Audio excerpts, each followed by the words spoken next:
Bismillahirrahmanirrahim. Assalamu alaikum. Welcome to Lab 8B of Microprocessor Interfacing. Today I am going to discuss the second portion of Lab 8. In my previous video, that is Lab 8A, I have discussed the implementation of assembly language program using procedure and calls in emulator 8086.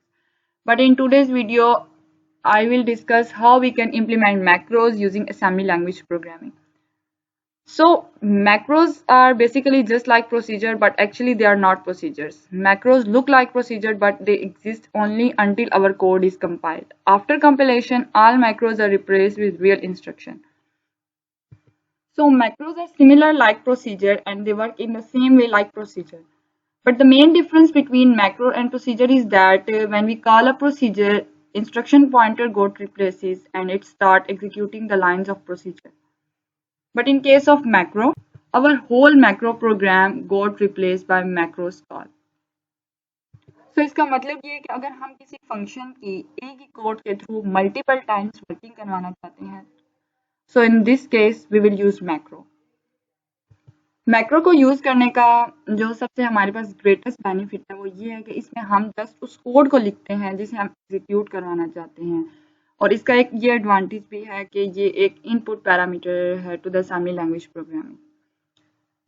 Now अब हम देखते हैं कि macro को लिखने का syntax कैसा है. तो मैक्रो को लिखने के लिए सबसे पहले हम मैक्रो का नेम स्पेसिफाई करते हैं. फॉर एग्जांपल अगर हम किसी प्रोग्राम में सम का मैक्रो डिफाइन और इनिशियलाइज करवाना चाहते हैं तो हम उसका सम लिखेंगे या फैक्टोरियल और जो भी हम प्रोग्राम लिख रहे हैं उसके अकॉर्डिंग मैक्रो का नेम स्पेसिफाई करेंगे. देन हम मैक्रो का कीवर्ड यूज करेंगे और उसके आगे हम पैरामीटर्स मेंशन कर देंगे.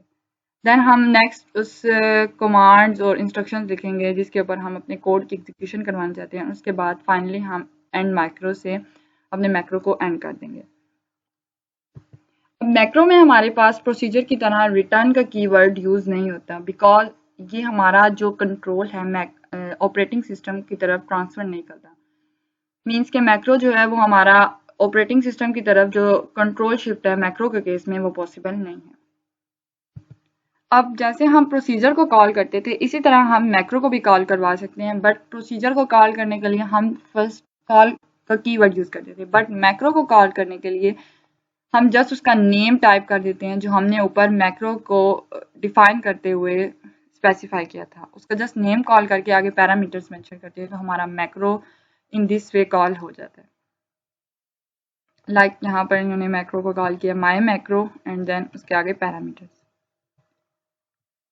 अब इससे रिलेटेड हम एक एग्जांपल देख लेते हैं. सबसे पहले उन्होंने एक मैक्रो डिफाइन किया है माई मैक्रो के नेम से और देन मैक्रो का कीवर्ड एंड देन आगे 3 पैरामीटर्स. अब उसके अंदर वो कोड इस तरह लिख रहे हैं कि AX रजिस्टर में फर्स्ट पैरामीटर मूव हो जाए, BX में सेकंड एंड CX में थर्ड.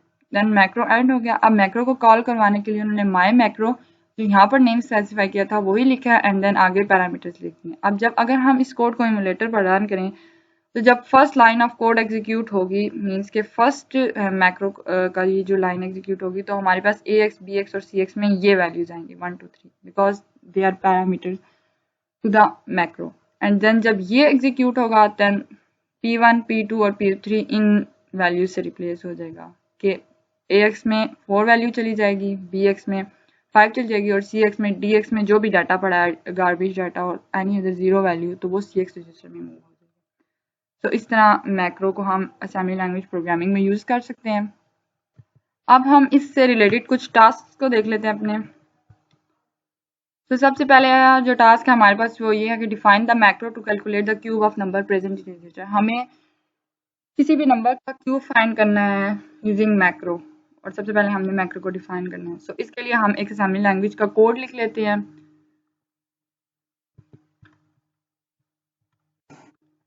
तो सबसे पहले हम मैक्रो को डिफाइन करेंगे और हमने क्यूब फाइंड करना है तो हम नंबर का क्यूब फाइंड करना है तो हम क्यूब का कीवर्ड लिख लेंगे, क्यूब का नेम स्पेसिफाई कर लेंगे सॉरी. देन हम macro keyword and P1 parameter. अब हम इसे पैरामीटर को किसी रजिस्टर में मूव करवा लेते हैं. इसका मूव फॉर एग्जांपल मैं अगर BX में मूव करवा BX में P1 मूव करवा लेते हैं और जो हमारा फाइनल रिजल्ट है वो हम चाहें कि किसी और रजिस्टर में मूव हो, क्योंकि एक फर्स्ट नंबर सेकंड से मल्टीप्लाई हो एंड देन वो क्यूब। सो हम इसे मूव ax में 1 वैल्यू फॉर द टाइम भी मूव करवा देते हैं। अब हमें पता है कि क्यूब के लिए हमारे पास मल्टीप्लिकेशन का ऑपरेशन परफॉर्म होगा और वो 3 टाइम्स परफॉर्म होगा, तो हम मल bx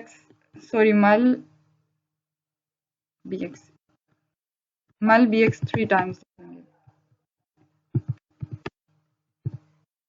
so in this way जो हमारा आंसर है वो ax रजिस्टर में स्टोर होगा, because bx into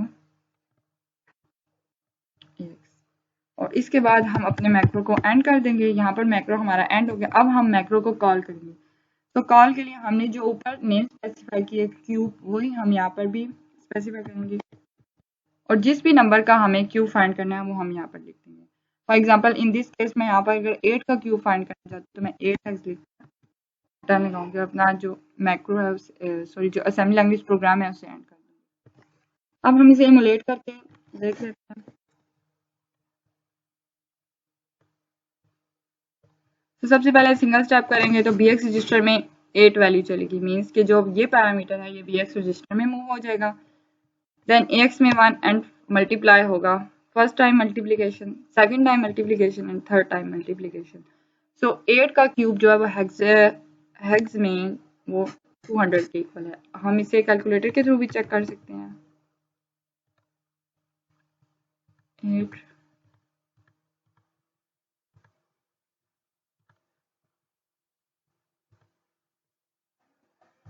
sorry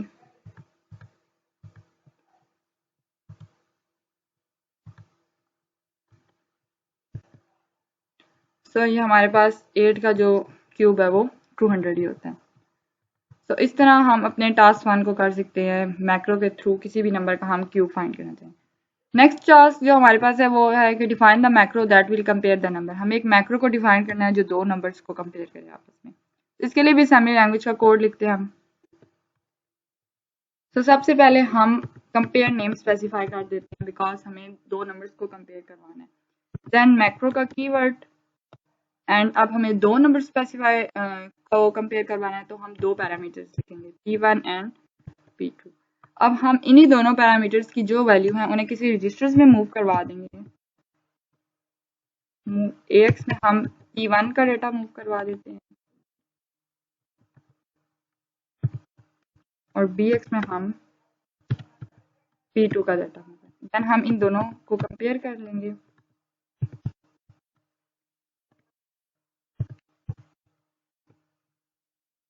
and इसके बाद हम अपने मैक्रो को एंड कर देंगे। अब वही नेम दोबारा लगा के हम मैक्रो को कॉल करेंगे और इसके अंदर कोई भी दो नंबर जिन्हें हम कंपेयर करवाना चाहते हैं आपस में वो लिख लेंगे। For example in this case I am going to write 7 hex and 9 hex. अब हमने अपना प्रोग्राम लिख लिया। अब हम इसे एग्जीक्यूट करवा देंगे। तो सबसे पहले सिंगल स्टेप करेंगे तो AX में 7 डाटा मूव हो जाएगा, BX में 9 मूव हो जाएगा।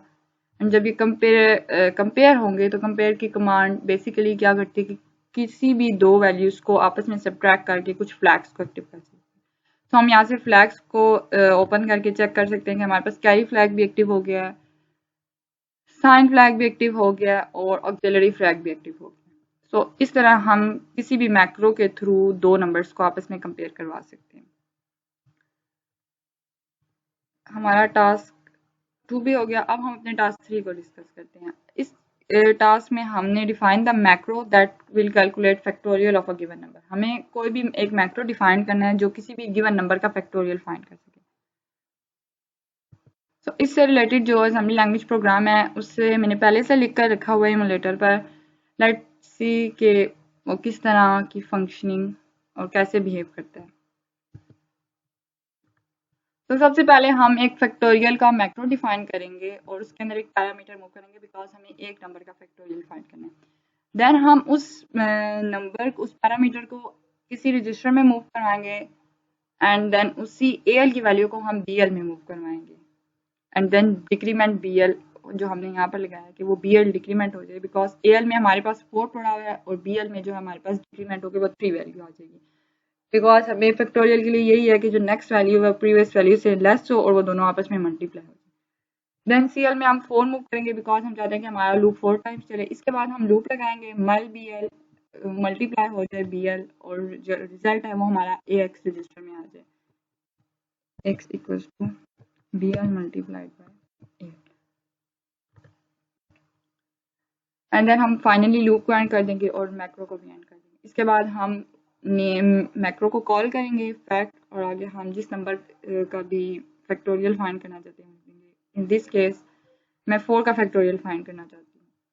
फैक्टोरियल का जो असेंबली लैंग्वेज प्रोग्राम है वो बिल्कुल वैसा ही है, उसे हमने मैक्रो के अंदर डिफाइन करना है जैसे हम सिंपल वे में फैक्टोरियल का जो प्रोग्राम है वो लिख रहे होते हैं। इसे अब हम इमुलेट करके देख लेते हैं। सिंगल स्टेप करेंगे तो AL में हमारे पास 4 आ जाएगा, BL में 4 आ जाएगा, CL में भी 4 आ जाएगा और BL डिक्रीमेंट होकर 3 हो जाएगा। सो अब BL जब AL से मल्टीप्लाई होगा तो हमारे पास AX रजिस्टर में C आ जाएगा, मीन्स के फर्स्ट टाइम लूप चला तो C आ गया। अब सेकंड टाइम जब लूप चलेगा तो हमारे पास AL में 18 आ जाएगा। थर्ड टाइम लूप जब चलेगा तो भी CL में हमारे पास 18 आ जाएगा। हम इसे कैलकुलेटर के थ्रू भी देख सकते हैं।